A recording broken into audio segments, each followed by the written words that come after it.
Autrefois, quand je suis rentré au centre jeunesse, on parlait avec des gens au téléphone directement parce qu'on connaissait leur numéro de poste, puis on voyait physiquement les personnes parce que c'était plus personnel. L'impact majeur que je vois avec la fusion qu'il y a eu dans les CISSS, c'est la dépersonnalisation, la robotisation, puis le manque de côté humain. Maintenant, la personne qui travaille au paye chez nous, je ne peux même pas vous dire c'est qui, puis je ne sais même pas comment la rejoindre. Parce qu'on fait tout ça par courriel, ou on écrit à notre boss qui écrit à la personne. C'est tout comme ça maintenant.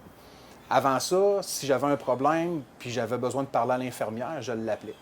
Maintenant, l'infirmière, je ne sais même pas si elle est assise au centre ou si elle travaille ici à l'hôpital. Ça a tellement changé, les bureaux, les chaises ont changé partout, partout, partout. J'avais accès avant ça à des professionnels puis des gens pour faire tout mon métier. Maintenant, je ne sais même pas où est-ce que ces gens-là sont assis.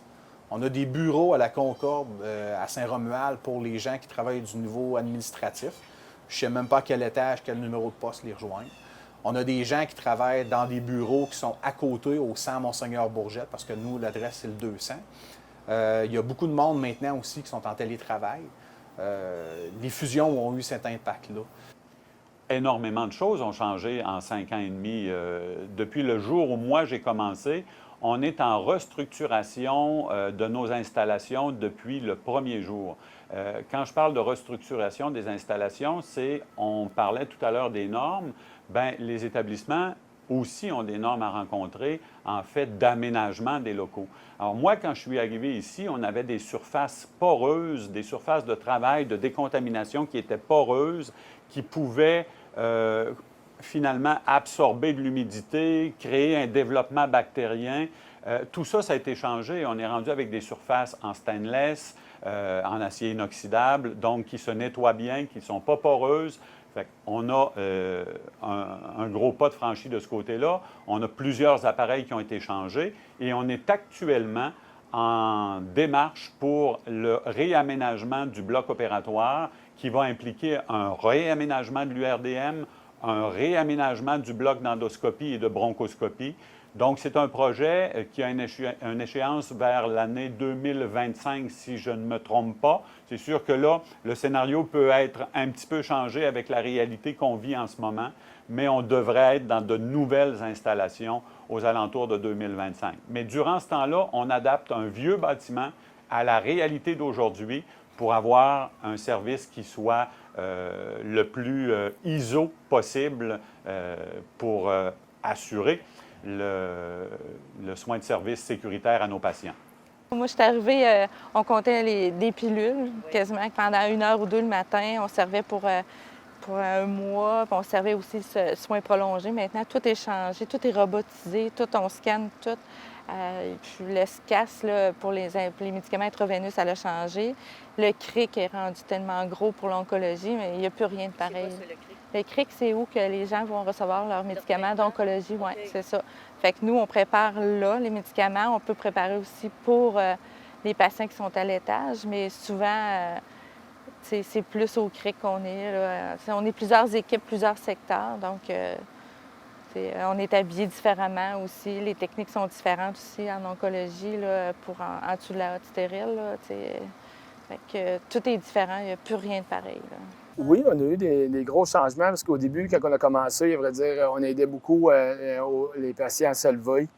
À vrai dire, on ne connaît pas l'état du patient, les transferts de pompe, puis on en faisait beaucoup.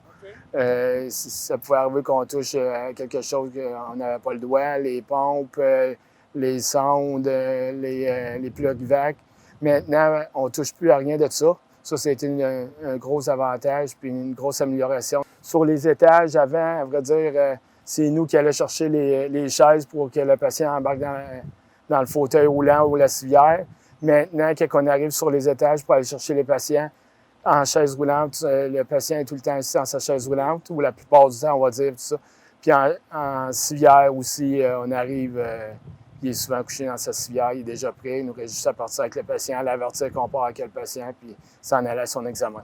Bien, le 6, le fait que nos employeurs nos hauts dirigeants soient ailleurs que dans notre installation, qu'on ne puisse pas aller cogner à leur porte puis leur dire « Hey, boss, ça n'a pas de bon sens » ou « J'aurais besoin de ça, j'aurais besoin de ci ».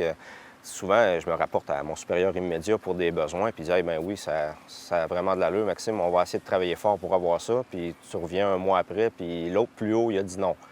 Puis il n'est pas en personne, fait que tu peux pas dealer avec puis t'expliquer avec pour lui faire comprendre pourquoi tu aurais besoin de tel appareil. Bien, comme je disais tantôt, on a beaucoup de petites tâches connexes qui se sont ajoutées. C'est sûr qu'ils ont reconnu, dans un sens, notre expertise, mais ça fait qu'on passe de moins en moins de temps avec les résidents. Puis ça, je parle pas juste en mon nom, mais tous les thérapeutes qui travaillent en CHSLD, je pense qu'on vit à peu près toute la même chose. Souvent, on est tout seul, il n'y a pas d'autres professionnels avec nous. Donc, on est appelé à faire plusieurs, pas juste de la physiothérapie, mais un petit peu d'ergothérapie, un petit peu d'alimentation. Souvent, les directeurs, puis c'est correct aussi, là, ils viennent nous chercher pour être des membres des comités de santé et sécurité au travail à cause de notre expertise au niveau de la sécurité, des transferts, tout ça. Moi, je suis formatrice PDSB, donc je forme le personnel. Ça demande du temps, ça. Donc, tout ça, là, puis sans compter les autres réunions, là, connexes, à l'autre endroit, j'étais membre du comité milieu de vie. On dirait que tous les professionnels, ils les prenaient tous pour aller dans un comité. Mais là, dans un comité, là, c'est bien beau, mais on avait moins de temps pour faire ce qu'on avait à faire. Et que ce soit ici ou ailleurs, on n'a jamais été remplacés, nous autres. Je pense que c'est parce qu'il doit manquer de monde, mais je n'imagine pas tant que ça non plus, là.